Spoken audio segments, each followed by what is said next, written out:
Welcome to Chili Hub, your destination for entertainment stories. Kam jdete?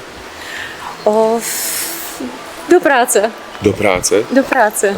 Co děláte, když jsou kusu? Ano. A protože mi přijdete jako... Věděl, že jste učitelka. Děkuji, no. Jo, tak a teďka máte na hodinu, nebo? Co potřebujete? Chtěl bych vám dát takový jako návrh, nebo jsem se chtěl učitelka. Ano. Aha, těším, já jsem Martin. Ale jenom. Jo. Dobře. Tak jo. Tak je to vaše. Dobře, děkuji. Mohu najprv takovou jako nemoc hezkou otázku, ale potřebuju to vědět, kolik je vám let.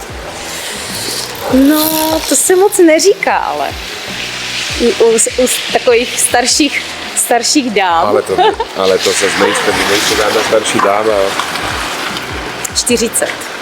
A tak Jsem to bych vám starší neřekl. paní učitelka. To bych vám neřekl. No. A co vyučujete?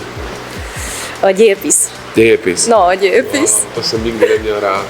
A ve škole jste spokojená? Jako? Ano. Ano, jsem. Baví mě to. Tak ale zase jako školství není moc dobře placený, ne? No, to není, to máte pravdu.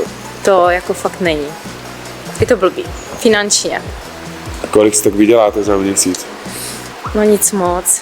To bych ani tady moc neříkala. Fakt jako nic moc. Tak zkuste. Je to blbý, no. Kolik? Těch 15. 15? To znamená, že to je nějaký, Ani to nekolikrát. to je nějakých 600 euro za No. celý měsíc. No. Těžký práce.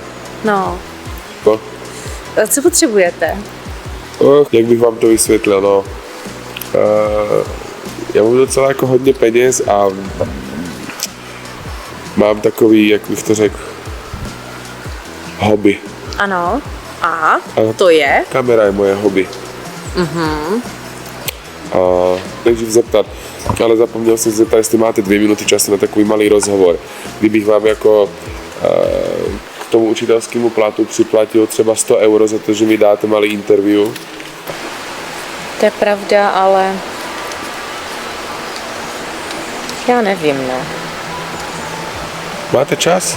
Můžete si rozmyslet.